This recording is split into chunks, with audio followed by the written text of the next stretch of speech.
اللہ پاک جل شانہ نے اس سے فوری عطا فرمایا. اللہ نے آج تک اس دعا کے مانگے کا رد نہیں فرمایا. ایک واقعہ ہے غزالی کرم اللہ وجہہ کا. غزالی ایک سفر میں تجارت کے سفر میں تشریف لے گئے. سفر تجارت میں آپ تشریف لے گئے. جب وہاں آپ تشریف لے گئے تو دیکھا ایک شخص ہے جھونپڑی, اس میں سے کرہانے کی آواز آ رہی ہے. آپ اندر تشریف لے گئے تو صاحب خانہ نے اندر سے آواز دی, جو بھی صاحب آ رہے ہیں اجازت سے آئیں. سمجھ گئے اندر مستورات ہیں. وہ صاحب باہر تشریف لے آئے تو پوچھا کیا ہوا, کرہانے کی آواز کیا ہے؟ کہا میری بیٹی ہے, جنگل میں لکڑیاں لینے گئی, اس کے اوپر ایک درخت گر گیا کاٹتے کاٹتے, اور اس کی وجہ سے اس کی کمر ٹوٹ گئی ہے. اب یہ بستر میں پڑی ہے, اب یہ بیچاری تکلیفوں اور دکھوں میں. آپ نے فرمایا کوئی مسئلہ نہیں, میں ایک عمل کرتا ہوں, تو ایسا کر صرف اس کا کپڑا لے آ. آپ نے اس کے کپڑے کو سامنے رکھا, اس کو کہا اس کو پکڑ, اور اس کی طرف یوں انگلی کی, اور یہ دعا جو اب ہم پڑھنے لگے ہیں, بس یہ دعا پڑھی, اور صرف چند بار ہی پڑھتی اندر آوازیں خاموش ہو گئی, چپ ہو گئی. آپ نے فرمایا پوچھو جا کے. آپ وہ بندہ اندر گیا تو واپس آیا, کہا بیٹی کو نیند آ گئی ہے, آج کئی ہفتے ہو گئے ہیں سو نہیں سکی, درد سے کرہا رہی تھی, اس کو نیند آ گئی ہے. آپ فرمانے لگے میں سفر میں جا رہا ہوں, جب واپس آؤں گا نا پھر پوچھوں گا, اگر کوئی تکلیف ہوئی تو پھر دم کروں گا, پھر دعا کروں گا, اور انشاءاللہ ٹھیک ہو جائے گی. آپ چلے گئے, آگے تشریف لے گئے تو آپ کے ہم سفر تھے, ان کی سواریاں تھیں. ان میں سے ایک گھوڑا تھا جس گھوڑے کو ٹھوکر لگی, چوٹ لگی, اس کے اگلے پاؤں کی ہڈی گھٹنا باہر نکل گیا. وہ ایک طرف ہو کے بیٹھ گیا, اس کا گھوڑا چل نہیں سکتا تھا. اس نے آ کے غزالی کرم اللہ درخواست کی کہ آقا اس کے لیے کچھ فرما دیں. فرمایا میں اس کے لیے دعا کرتا ہوں, یہ ٹھیک ہو جائے گا. اور آپ نے دعا پڑھنا شروع کر دی, اور فرمایا یہ اس کے ہاتھ پہ, اس کی ٹانگ پہ آپ نے ہاتھ پھیر دیا, جو معذور تھی ٹوٹی ہوئی نکلیا ہوا گھٹنا تھا. فرمایا ٹھیک ہو گیا. اور قافلے والوں نے دیکھا وہ گھوڑا سب سے آگے تھا, سب سے سبق رفتار تھا, اور سب سے لاجواب تھا. آگے ایک جگہ تشریف لے گئے تو قافلے کو پیاس لگی, پانی کی ضرورت تھی. کنواں دیکھا تو کنواں خشک تھا. آپ نے فرمایا کوئی بات نہیں, یہ دعا پڑھی, اور دعا کو پڑھ کے اپنا لعاب کنویں میں ڈال دیا. فرمایا کنویں میں پانی کا ایک جوش اٹھا, اور پانی اٹھا اور منڈیر سے باہر نکلا. لوگ پینے لگے تو آپ نے روک دیا. فرمایا مت پیو, کنویں کا جو کھڑا کالا پانی ہے وہ نکل جائے, اور پھر شفاف پانی جب نکلا فرمایا یہ پانی پیو, مشکیزیں بھرو, سواریوں کو پلاؤ. قافلہ چلتا رہا. آگے تشریف لے گئے, آگے دیکھا تو کھانا ختم ہو گیا. اتنا کھانا تھا کہ اب کھا لیں, آئندہ کیسے کھائیں گے. تو آپ نے فرمایا جو کھانا ہے لے آؤ. آپ نے کھانے کو رکھا, اوپر کپڑا ڈال دیا, اور یہ دعا پڑھنی شروع کر دی جو ابھی ہم بیٹھ کے پڑھیں گے. خوش قسمت ہیں. اور کپڑا ڈال کے فرمایا دعا فرمائی, یہ عمل فرمایا, یہ دعا پڑھی, اور اس کے بعد فرمایا دیکھو کھا لیا. اور فرمایا ہمارا 17 دن کا سفر تھا, اس 17 دن میں ہم نے کھایا, لوگوں کو کھلایا, جہاں لوگ آتے تھے ان کو بٹھاتے تھے. دسترخوان ہمارا تھا چند افراد کا, پھر سینکڑوں لوگوں نے کھایا. 17 دن کے سفر میں تھوڑی سی کمی بھی نہ ہوئی. جب گھر لوٹے تو وہی کا وہی ہمارا خزانہ, کھانا وہی سارا توشہ موجود تھا. آگے تشریف لے گئے تو ایک تجارت میں ایک دیکھا تو ایک بندہ ہے ٹھیکریوں پہ ٹھیکریاں مار رہا ہے. آپ اس کی طرف تشریف لے گئے, آپ نے اس کو جا کے دیکھا, لگتا ہے کہ تو پرانا جواری ہے. اس نے کہا جوا کھیلتا تھا, سب کچھ ہار بیٹھا ہوں, ہر چیز زندگی ختم ہو گئی ہے. آپ نے فرمایا اچھا ایسا کر توبہ کی نیت کر لے, اللہ سے توبہ کر لے, اور پھر میں تیرے لیے دعا بھی کرتا ہوں, عمل بھی کرتا ہوں. تو ایسا کر پتھر پہ پتھر مار, تیرا ہر پتھر سونے کا بنتا جائے گا. آپ بیٹھ گئے, اس نے ویسے ہی پتھر پہ پتھر مارا, اور جیسے بیچارہ بے بسی کی حالت میں پہلے مار رہا تھا, آپ نے دعا کرنی شروع کر دی, یہ دعا پڑھنی شروع کر دی. اور دعا پڑھتے پڑھتے دیکھا تو لوگوں نے پتھروں کی شکلیں بدلنا شروع ہو گئی, اور جو پتھر بھی اس کے ہاتھ میں آیا تھا وہ سارے پتھر سونے کے بن گئے. آپ نے سارا سونا اس کو دیا, چل پڑے. سفر میں آگے جاتے جاتے دیکھا کہ ایک شخص ہے, اس کے ساتھ ایک بچہ ہے, ایک بوڑھی عورت ہے, ایک بوڑھا گدھا ہے. اور وہ سارے پیدل چل رہے ہیں گدھے کو سواری کو ساتھ لیے ہوئے۔ تو آپ نے پوچھا کیا ہوا؟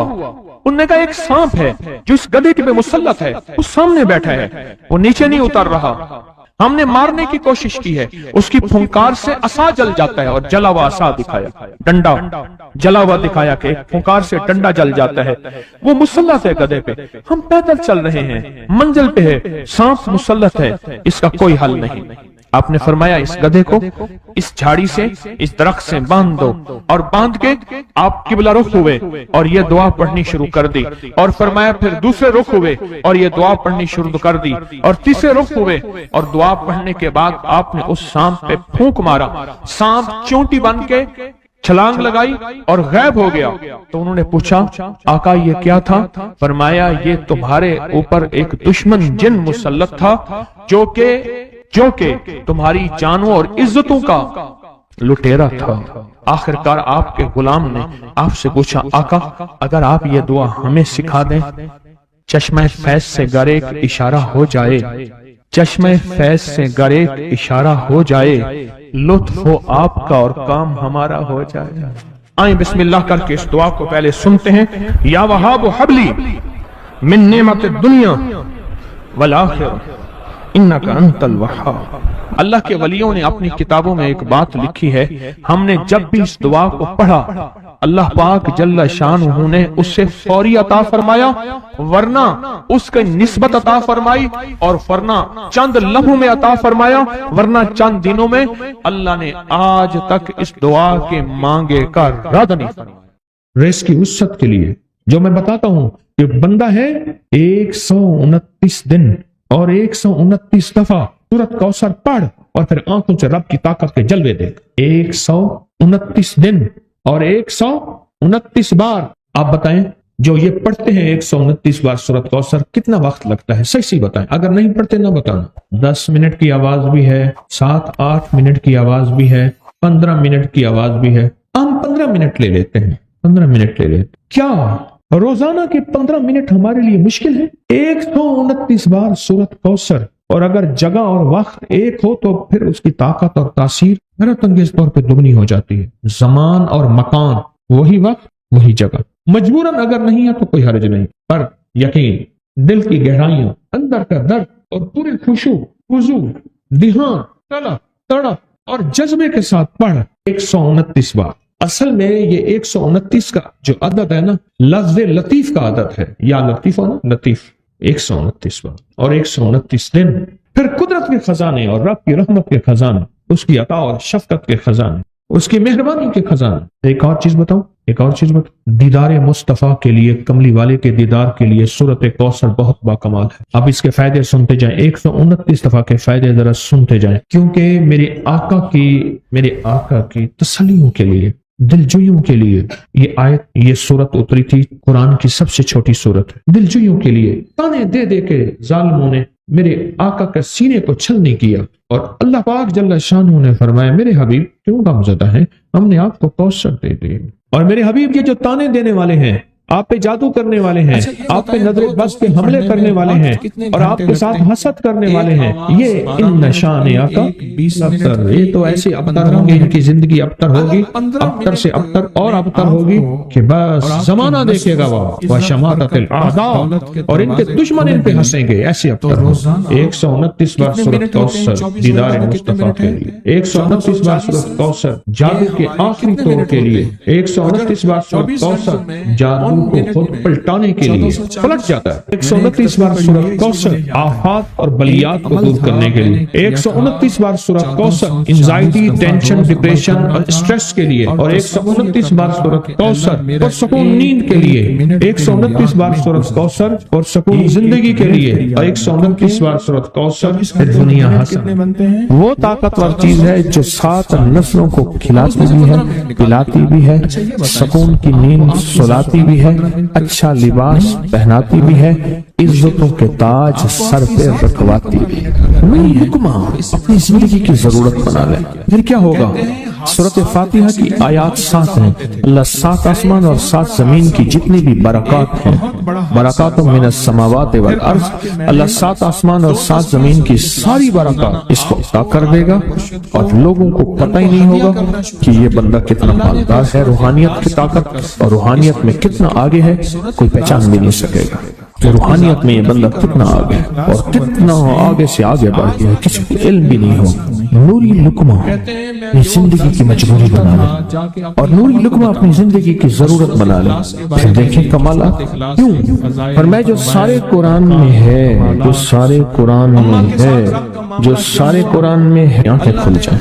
یہ سورۃ فاتحہ نماز کھانے کے دوران پڑھنے والا یہ اہل نظر میں ہے، اس کی نظر وسیع ہو جاتی ہے، یہ اہل کشف ہوتے ہیں، ان کی دل کی آنکھیں کھل جاتی ہیں، یہ فرشتوں کو دیکھتے ہیں، یہ انسانوں کے دلوں میں جھانک لیتے ہیں، یہ کائنات کے راز پڑھ لیتے ہیں، کائنات کے راز پڑھ لیتے ہیں۔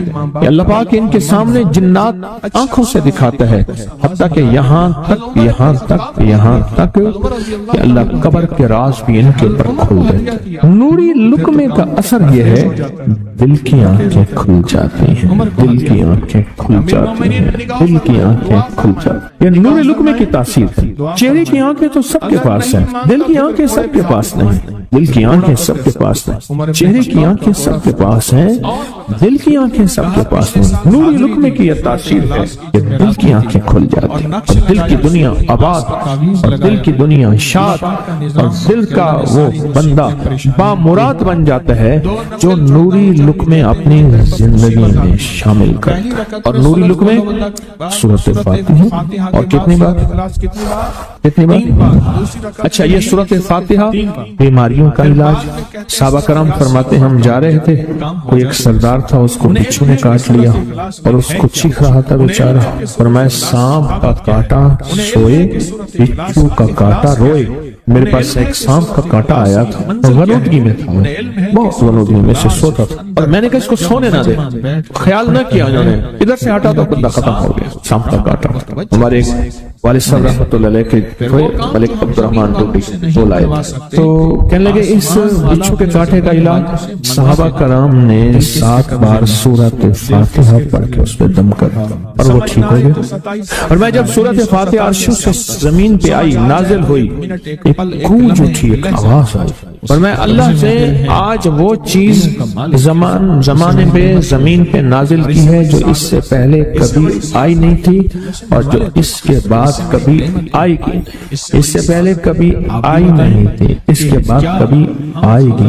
اور جب سورۃ فاتحہ نازل ہوئی، شیطان رویا، پیٹا، اپنا سر پہ راکھ ڈالی اور اتنا شور کیا کہ اے کاش یہ سورۃ فاتحہ آئی ہے، اور اگر آئی ہے تو واپس چلی جائے، اگر واپس نہیں گئی تو کسی کی زبان پہ نہ جائے، یعنی کوئی اس کو پڑھ نہ سکے، اگر پڑھے تو اس کا یقین نہ ملے۔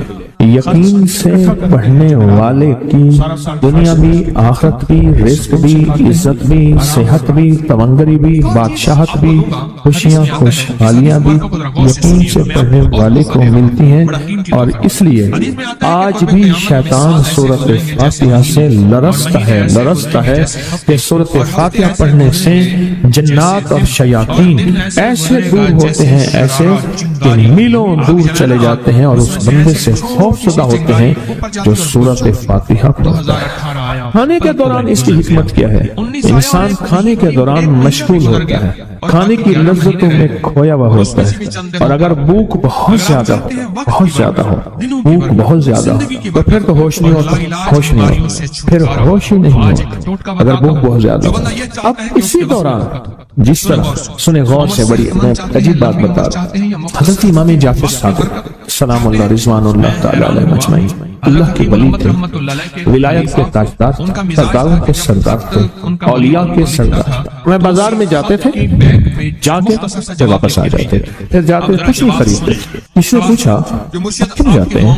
فرمایا 2 وعدے لینے، کیا میں جا کے بازار میں ہر بندے کو سلام کرتا ہوں، وہ سلام کا جواب دیتے ہیں، اور کیا پتہ کسی کے سلام کا جواب ایسا ہو جو اللہ کے ہاں مقبول بھی ہو محبوب بھی ہو۔ اور پھر فرمایا بازار میں جاتا ہوں اور جا کے بازار میں جاتا ہوں اور جا کے بازار کی دعا پڑھتا ہوں۔ فرمایا جو چوتھا کلمہ گھر میں پڑھے گا اس کو 10 نیکیاں ملیں گی، اور جو بازار میں پڑھے گا کتنے نیکیاں ملیں گی؟ 10 لاکھ نیکیاں ملیں گی۔ فرمایا میں 10 لاکھ نیکیاں کمانے کے لیے جاتا ہوں۔ آل رسول کی محبتیں، عبادتوں کا حرص دیکھیں، ہمیں مال کا حرص، انہیں اعمال کا حرص۔ وہی دعا، وہی چوتھا کلمہ گھر میں پڑھیں، 10 نیکیاں ہیں، بازار میں پڑھیں کیونکہ وہ ہر بندہ مشغول ہے، دنیا میں، مال میں، چیزوں میں، بھاؤ تاؤ میں لگا ہوا ہے۔ وہی بازار میں پڑھیں تو 10 لاکھ نیکیاں۔ اسی طرح کھانے کے دوران جب لذت ہے، کھانے کے دوران ذائقہ ہے، اور کھانے کے دوران لذت اور ذائقے میں اگر کوئی بندہ سورۃ فاتحہ پڑھ لے تو اللہ کہتا ہے تو ان لذتوں میں مجھے نہ بھولا، ان کھانے کی چیزوں میں مجھے نہ بھولا، ان ساری کیفیتوں میں مجھے نہ بھولا۔ اللہ خوش ہوتا ہے، اور پھر اللہ جل شانہ اسے 7 آسمان اور 7 زمین کی برکتیں حوالے کر دیتا ہے۔ اور جس کے پاس 7 آسمان 7 زمین کی برکتیں ہوں، یہ ساری عبادتیں کھانے کے دوران کوئی معنی نہیں رکھتی، پھر ایسی سمیٹ کے اللہ کائنات کو اسے دے دیتا ہے۔ نوری لقمے کی تلاش کریں، نوری لقمہ زندگی میں لے آئیں، اور ایک خوشحال زندگی گزرے گی، بہت لاجواب زندگی گزرے گی۔ 7 دفعہ سورۃ فاتحہ سے قرضے اتر جاتے ہیں، 7 دفعہ سورۃ فاتحہ سے بیٹے مل جاتے ہیں، 7 دفعہ سورۃ فاتحہ سے نعمتیں، اور 7 دفعہ سورۃ فاتحہ وہ طاقتور چیز ہے جو 7 نسلوں کو کھلاتی بھی ہے، پلاتی بھی ہے، سکون کی نیند سلاتی بھی ہے، اچھا لباس پہناتی بھی ہے، عزتوں کے تاج سر پہ رکھواتی بھی۔ کہیں انشاءاللہ سوچیں کون سا مشکل عمل، بہت زبردست عمل ہے، 1 منٹ کا کام ہے اور کام بن جاتا ہے۔ اور میں نے اس کی اجازت جتنی مشکل سے لی تھی نا، اس عمل بہت مشکل سے اجازت، اور جس دن لی تھی اسی دن فیصلہ کیا تھا انشاءاللہ اسے چھپاؤں گا نہیں، انسانیت مخلوق کو بتاؤں گا۔ اور یہ 7 دفعہ سورۃ فاتحہ جو دل کا مریض ہو مجھ جیسا اس کا بھی علاج ہے، جسمانی ہو یا روحانی۔ میں نے پچھلی دفعہ کہا نا کہ میں دل کا سخت مریض ہوں اور آج بھی ہوں، دعا کرو موت تک نہ رہوں، اور میں دل کا سخت روحانی مریض ہوں، جسمانی نہیں ہوں۔ میری پچھلی دفعہ کی وجہ سے پوری دنیا میں کوہرام مچا ہوا ہے کہ بابا گیا، جانا تو ہے، جانا تو لازم ہے۔ پچھلی دفعہ میں نے وہ کہہ دیا کہ میں دل کا سخت مریض ہوں، میرے لیے دعا کرو۔ وہ یہ مریض ہوں، روحانی مریض ہوں، روحانی مریض ہوں۔ یہ بیماری جو دل کی بیماری ہے نا، اس کا بھی علاج ہے، روحانی ہے یا جسمانی۔ جیسے میں دل کی روحانی بیماریوں کے بارے میں نے آپ کو کہا، میں سخت مریض ہوں دل کا، اللہ کرے اس کا مرض کا علاج ہو جائے۔ تو کھانا کھاتے ہوئے میرے دل کے لیے بھی آپ دعا کریں گے کہ اللہ بھی میرے دل کو ٹھیک کر دے، اللہ بھی ٹھیک کر دے۔ آپ مجھے بزرگ سمجھتے رہے ہیں اور اندر سے کام کھوکھلا ہو، یہ دل کی روحانی بیماریوں کا بھی علاج ہے، اور یہ جسم کی اور دل کی جسمانی بیماریوں کا بھی علاج ہے۔ یہ صحت مندی کا راز ہے، سورۃ فاتحہ ہے بابا، سورۃ فاتحہ، سورۃ فاتحہ۔ جو بندہ سورۃ فاتحہ پڑھتا ہے ایک بار، اللہ جل شانہ ان 7 آیات کی تاثیر اور طاقت اسے عطا فرماتے ہیں، اور 7 سمندروں میں جو غذا، رزق، طاقت اور قوت اللہ نے رکھی ہے اس کا حصہ اس بندے کو دیتے ہیں جو صرف ایک بار سورۃ فاتحہ۔ یہ جو وظیفے ہیں کسی درویش کی یا کوئی درویش نے جس کو اجازت ہے اس کی اجازت صحیح ہو، ہر بندہ اجازت دینا نہ شروع کر دے، اجازت کے پیچھے نسبتیں چاہیے، ان نسبتوں کی طاقت چاہیے۔ وہ جو اجازت ملتی ہے اس اجازت کے اندر جو تاثیر ہوتی ہے، اس میں جو کمال ہوتا ہے، اس میں جو اندر کی کیفیتیں ہوتی ہیں، اس اجازت سے نسلوں میں تمنگری، دولت، رزق، عزت، صحت ایسے بارش کی طرح برستی ہے۔ میرے جو مرشد تھے حضرت خواجہ سید محمد محمد عبداللہ حجویری رحمۃ اللہ علیہ میرے مرشد جو تھے وہ حضرت داتا صاحب کی سچی آل میں سے تھے. مجھے جاتے جاتے انہوں نے اجازت دی 1991 ستمبر میں اور مدینہ منورہ فرمایا میں جا رہا ہوں, بس اب بقی میں, اور بقی کے اندر جا کے سو گئے. اب بھی میں مرشد کے ہاں جاتا ہوں تو جنت البقیع کے قبرستان میں ان کی نسبتیں دیکھیں کتنی اونچی ہیں. پھر وہ نہیں 26 بڑی ہستیوں نے مجھے خلافتیں اجازتیں دی, 26 سے بلکہ زیادہ اجازتیں اور خلافتیں دی, اور ان کی توجہات ہیں, ان کی پیچھے دعائیں ہیں اور پیچھے کامل کے ہاتھ ہیں. یہ روحانیت کی نسبتیں ہوتی ہیں, روحانیت کی نسبتیں ہوتی ہیں. ان نسبتوں کے ساتھ جیسے آپ تصویر خانے میں ماشاءاللہ پوری دنیا میں لوگ یہاں آئے ہوئے ہیں اور بڑے بڑے ہستیاں یہاں آئی ہوئی ہیں جو مٹی ہو کے چٹائیوں پہ پڑی ہیں, خواتین میں بھی مردوں میں بھی, بڑے بڑے عہدوں والے, عزت والے, بڑے بڑے مقام والے یہاں اپنے مرشد خانے میں بے حیثیت ہو کے پڑے ہیں. جو بے حیثیت ہو کے آتا ہے اللہ اس کو عزت اور مقام اور حیثیت دے. کہنے لگا میں نے نا حمزات کو قابو کرنے کے لیے میں نے ایک عمل کیا. عمل یہ تھا کہ ایک بڑا سا تھال لے لے, جیسے یہ گارے اور مٹی میں تھال ہوتے ہیں, اس کا چراغ بنا لے, اس میں 10 کلو تیل ڈالے اور بڑی ساری بتی ہو, ٹھیک, اس کی بتی جلائیں. 10 کلو تیل جلنا ہے, کتنا تیل جلنا ہے, اس کی بتی میں اس کی لو میں دیکھنا ہے, اور پھر بیٹھ کر اس انداز سے ہے کہ میرا سایہ ہو اور پھر میں اپنے سائے کو بھی دیکھوں, لو کو بھی دیکھوں, اور اس کے بعد یہ وظیفہ پڑھنا ہے. 40 دن میں یہ 10 کلو تیل جل جاتا ہے. دن رات بیٹھنا ہے اور اس کو پڑھنا. 30 دن جب گزرے تھے, 30 دن گزرنے کے بعد اس کو نقشے نظر آنا شروع ہوئے. نقشے یہ نظر آنا شروع ہوئے کہ گھر ہے, بچے ہیں, کھیل رہے ہیں, اماں بیٹھی ہے, آپس میں بچے کو لڑ بھی رہے ہیں, کھا بھی رہے ہیں, پی بھی رہے ہیں. اس نے ادھر سے توجہ ہٹائی. مرشد نے فرمایا تھا کہ دیکھ میری نگرانی میں عمل کر رہا, نقشے نظر آئیں گے کسی نقشے میں, نہ توجہ کرنا نہ خوف کرنا. خوف بھی آئے گا, چیزیں بھی آئیں گے, نہ کرنا, بس نہ کرنا. دوسرے دن اوپر سے نظر آیا, پھر بچے ہیں کسی باغ میں کھیل رہے ہیں, ایک بچہ پھر گم ہو جاتا ہے, ماں روتی ہے, اتنا روتی ہے اس کو رونا آ جاتا ہے. پھر خیال آیا, مرشد نے فرمایا تھا کسی توجہ نہ کر, یہ کیا نقشہ شروع ہو گیا. اچھا 2 دن کے بعد نقشہ آیا, بچے کھیلتے کھیلتے کھجور پہ چڑھ گئے, ایک بچہ جو اوپر سے گرا اس کے بازو ٹوٹ گئی, لات ٹوٹ گئی. اب پتہ چلا وہ تو مر گیا. اب اس کی میت پہ جو اماں نے بینڈ ڈالے, جو ابے نے روئے اور گھر کی مائیں روئی, اصل اس کو وظیفے سے ہٹانا تھا اور اس کی نظر جو وہ وہاں سے نظر سے ہٹانا تھا. پھر اس کو مرشد کا خیال آیا کہ توجہ نہیں ہٹانا, دھیان نہیں ہٹانا. پھر خیال آیا جب مرشد کامل ہو فائدہ کبھی نہیں ہوگا جب تک یقین کامل ہو. اصل توجہ ہٹانی ہے, اور بہت زیادہ رونا اور اتنا رونا کہ سرکار کا خیال آیا, بچے کو لے جا رہے ہیں, اس کی میت پھر قبر کھود رہے ہیں, پھر اس کا یہ کر رہے ہیں, رونا اتنا کہ اس کے آنسو, رونے کی کوئی کیفیت تھی مائیوں کی. 2 دن ابھی رہتے تھے 40 دن میں سے. تو پھر وہی گھر نظر آیا, بچے کھیل رہے ہیں, شوہر آیا, اس نے آ کے کہا مجھے روٹی دو. اس نے کہا گھر میں تو کچھ بھی نہیں ہے, لکڑیاں نہیں ہیں, آپ نے کچھ دیا ہی نہیں, میاں بیوی کی لڑائی ہو گئی. اس نے کہا پھر ٹھیک ہے نا, میں آج سب کو جلا دے. اس نے کہا لکڑیاں لے آیا, ادھر ادھر سے لکڑیاں لا کے نہ صحیح, اس نے لکڑیاں جلائیں, بچوں کو اٹھا کے جو ڈالا آگ میں, چیخیں نکلی بچوں, دوسرے کو پکڑ کے ڈالا, تیسرے کو ڈالا, چوتھے کو ڈالا, آگ میں ڈالتا جا رہا ہے. مائی چیخ رہی ہے, کوہرام ہے, زندہ بچوں چھوٹے معصوموں کو آگ میں ڈال رہا. ڈالتے ڈالتے کہنے لگے تو بچ گئی ہے نہیں, آپ پھر پکڑ کے تجھے ڈالتا ہوں. جب اس کے ڈال کے کہنے لگا اب اس عامل کو تو بچ گیا ہے, ایسے اس کو ایسے پکڑنے لگا اور پیچھے مرشد کا کھینچ کے تھپڑ اس کو آیا. جب کھینچ کے تھپڑا سارا نقشہ ختم ہو گیا. کہنے لگا یہ کیا تھا.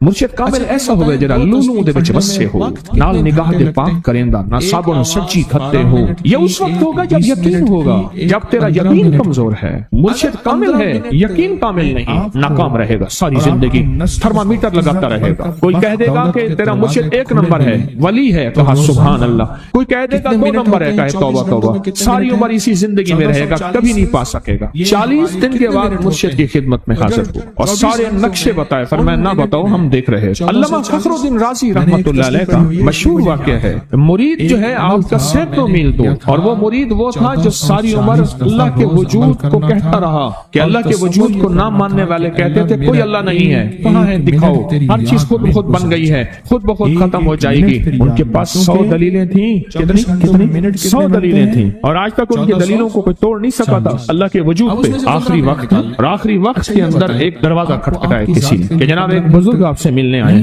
وہ بزرگ ان کے دوست تھے پرانے, اوہو آپ کا آخری وقت ہے, میں ملنے آیا. اور وہ بزرگ نہیں تھا, وہ شیطان کی شکل بن کے آیا. اس نے آتے ہی وہ مسئلہ چھیڑ دیا. آج تک اس کی دلیلیں کوئی نہیں توڑ سکا تھا, یہ اس کی دلیل توڑ گیا. پہلی دلیل ٹوٹ گئی, اس نے دوسری دی اللہ ہے, اس نے وہ دلیل بھی توڑ دی کہ اللہ نہیں ہے، اس نے تیسری دی اللہ ہے، اس نے وہ اپنے علم کی طاقت وہ دلیل بھی توڑ دی۔ چوتھی 99 دلیلیں توڑی، ابھی ایک دلیل باقی رہتی ہے، اگر وہ بھی دلیل گئی تو یہ بھی کہتا ہے اللہ نہیں، اور آخری وقت میں رب کے وجود کا انکار کر کے خاتمہ خراب کر کے گیا۔ مرشد وضو فرما رہے تھے، دور کہیں میلوں میلوں دور اللہ نے اپنی طاقت قدرت سے نقشے ہٹائے سامنے سے، اور نقشے ہٹائے کہ تیرا مرید گیا، وہیں سے وضو کا پانی چلو بھر کے نہ زور سے پھینکا، اور کانوں میں آواز آئی کیوں دلیلیں دے رہا ہے؟ تو نہیں کہتا میں نے اللہ کو بغیر دلیل کے مانا تو دلیلیں دے رہا ہے؟ کیوں نہیں کہتا کہ میں رب کو بغیر دلیل کے مانا؟ عمر رضی اللہ تعالیٰ عنہ امیر المومنین مسجد نبی میں خطبہ دے رہے ہیں، حضرت ساریہ صحابی تھے، وہ اس لشکر کے سپہ سالار تھے، میلوں سے میلوں سینکڑوں میل دور ایسے نقشے ہٹے، اور خطبے کے دوران انوکھی بات کہہ دی، یا ساریہ الجبل، ساریہ پہاڑ کے پیچھے دیکھ دشمن وہاں سے حملہ کر رہا ہے، اور پھر خطبہ شروع کر دیا۔ جمعہ کا خطبہ تھا، لوگ حیران، یہ امیر المومنین نے کیا فرما دیا؟ جب حضرت ساریہ کا قافلہ آیا واپس تو فرمایا فلاں وقت فلاں لمحے فلاں وقت میں جمعے کے دن فلاں لمحے میں امیر المومنین آپ کی آواز آئی تھی، اگر نہ آتی تو دشمن نے پیچھے سے مقابلہ حملہ کر دیا تھا اور ہمیں کاٹ کے رکھا۔